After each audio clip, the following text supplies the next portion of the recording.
Ito guys, lubi-lubi. Gagawin ko siyang torta. Ayan, gagayatin ko siya ng maliliit. Ayan guys, tinanggal ko na yung mga uod-uod. Kasi meron niyang mga sira-sira. Ayan na. Tanggal ko yung ulo. Doon nagpupapamay mga uod-uod. Kasi hindi naman ako kumakain guys ng gulay ng lubi-lubi. Kaya torta lang ang kinakain ko sa kanya. So, gagayatin ko siya ng maliliit. May dagtang nga pala to guys. Ang pangtanggal dyan ay mantika lang. Ito guys yung uod niya. Oh, yan o. Yan. Kaya nililinis siyang maigi. Tinatanggal yan guys. Ang uod dyan. Tinatapo na yan.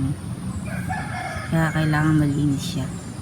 Ito na yung nagalit ko guys na lubi-lubi. Malalaki pa siya. Pero para sa akin okay na siya. Ilalaga ko to. Hugasan ko muna ng maigi. 3 beses. Tapos ilalaga ko siya. Ang wala yung bakterya at lumambot. Para magaling tortahin. So, parikit ako ng apoy. Kaya siya kagay sa ulo ng kawali ko. Apoy. Nagkakahoy. Hindi natin papakulaan yung lubi-lubi. Magalak magparikit kaya tinulungan na ako ng partner ko magparikit. Ito na yung lubi-lubi natin guys. So, yan. Ilalaga natin siya. Dito.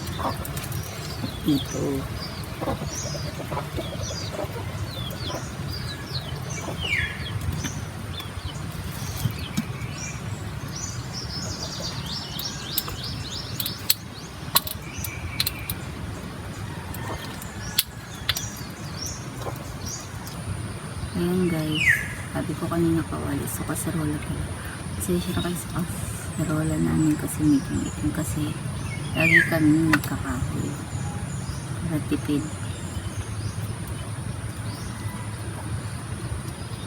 Ayan guys, kumukulo na yung lubi-lubi.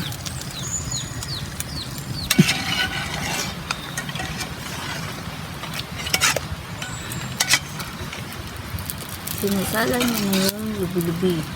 Yung pinakuluan.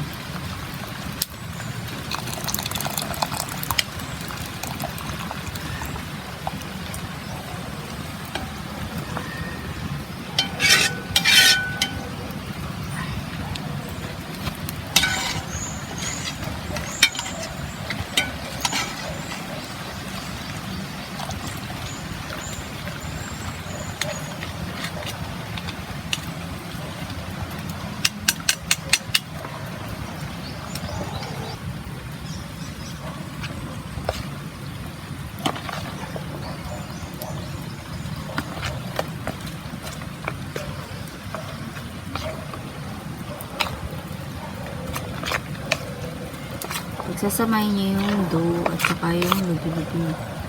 Parang maging torta. So, tiplado na yan guys.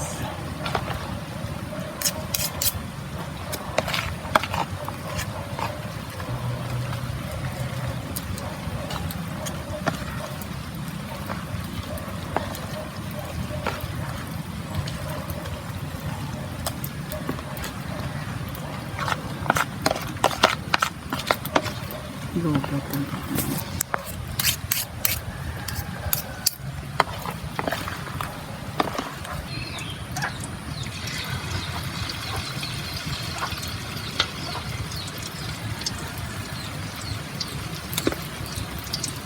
Maulan dito guys kaya sapa namin kulay brown naman.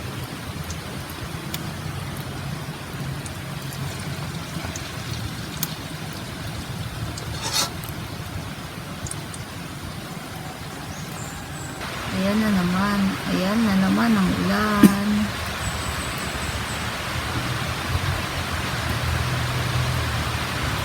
Nagigilin mo guys yung ulan.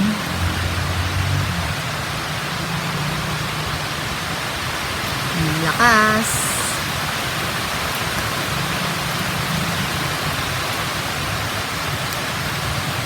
yun na, nagtotorta na kami ng lubi-lubi.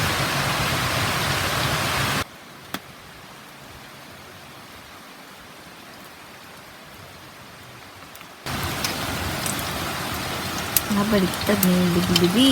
Luto na yung kabila. Yung kabila naman.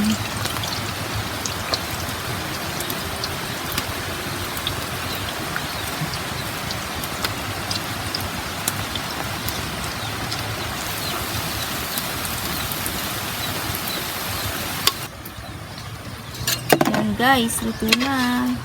Malutong.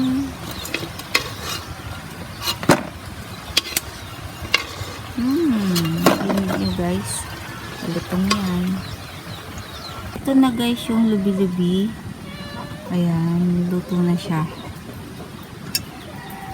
Sarap yan guys.